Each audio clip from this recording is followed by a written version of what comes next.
Hello everyone! আমি আবার চলে এসেছি একটা নতুন ভিডিও নিয়ে। তো আজকের বিষয়টা কি জানো তো? আজকের বিষয়টা হলো এই শেষের সোমবার মানে শ্রাবণের শেষ সোমবার আমার মনটা খুব খারাপ হয়ে গেছিল। তার একটাই কারণ আমি মহাদেবের মাথায় জল ঢালতে যেতে পারিনি। কারণ আমার সেমিস্টারের এক্সাম চলছিল। হয় সেই ডেটটা পড়ে গেছে, না হয় আমার খুব জোরে ঠান্ডা লেগে গেছে, এরকমও টাইম এসেছে। তো আমি শেষ সোমবারে খুব মন খারাপ করছিল। তারপরে আমি ভাবলাম যে বাড়িতেই পুজো করা যাক। দেন তারপরে আমরা চলে গেছিলাম ফুল তুলতে। সকালবেলা ব্রাশ হাতে নিয়ে চলে গেছিলাম ফুল তুলতে। আর এই যে দেখতে পাচ্ছ বিশাল, ও আমার সঙ্গেই থাকে। ও সবসময় আমার সঙ্গে থাকে।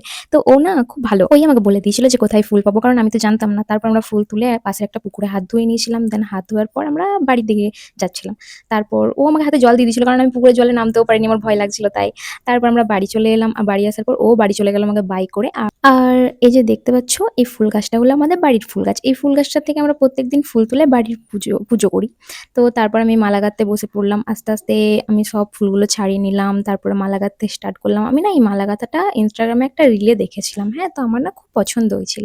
দিয়ে আমি ভেবেছিলাম যে মহাদেবের জন্য আমি এটা গাঁথবো। আমি জানি না হঠাৎ করেই আমার মনে হয়েছিল। আমি এরকম শখ আমার কোনোদিন হয়নি এর আগে।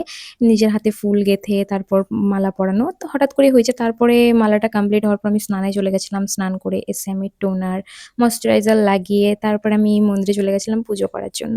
তো পুজো করার পর না মহাদেবকে দেখতে এত সুন্দর লাগছিল, এত সুন্দর মানে আমি এক্সপেক্টই করিনি যে এত সুন্দর। এই যে দেখতে পাচ্ছ তোমরাও একটু দেখে নাও যে ঠিক কতটা সুন্দর লাগছিল। আমি দেখে একেবারে মুগ্ধ হয়ে গেছিলাম যে এত সুন্দরভাবে কি করে এত সুন্দর তো আমি মালাটা গাঁথতে পারিনি কিন্তু এত সুন্দর পরানোর পর বেশি সুন্দর হয়ে গেছিল। তারপর রুমে এসে আমি যেই ফোনটা অন করি দেখি যে গ্রুপে ভিডিও কল করেছে। তো আমি মেজদা আর বড় বৌদির সঙ্গে একটু কথা বলে নিলাম। তারপর আমি আর ব্রেকফাস্ট করিনি। আমি সেদিন ভাতই খেয়েছিলাম সকালবেলা।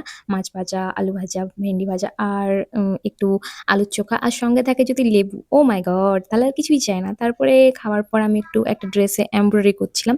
এত ভালো এমব্রয়ডারি আমি করতে পারি না। আমার ফ্রেন্ড খুব ভালো করতে পারে রিম্পা।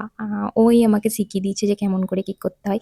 তো তারপর ওইটা করার পর আমি দুপুরে খাবার খেয়ে নিলাম। মাছের ঝোল, একটা সবজি ছিল, ভাজা ছিল আর মা না খুব সুন্দর কলার চচ্চড়ি। তো তারপর ওটা খাওয়ার পর আমি একটু রেস্ট করে নিলাম। রেস্ট করার পর আমি চলে গেলাম সেলাই ক্লাসে।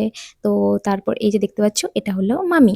মামি এখন কাজ করছে। তা আমিও এখন কাজ করি। দেখা হবে আবার নেক্সট ভ্লগে। খুব তাড়াতাড়ি দেখা হবে আবার নেক্সট ভ্লগে। টাটা!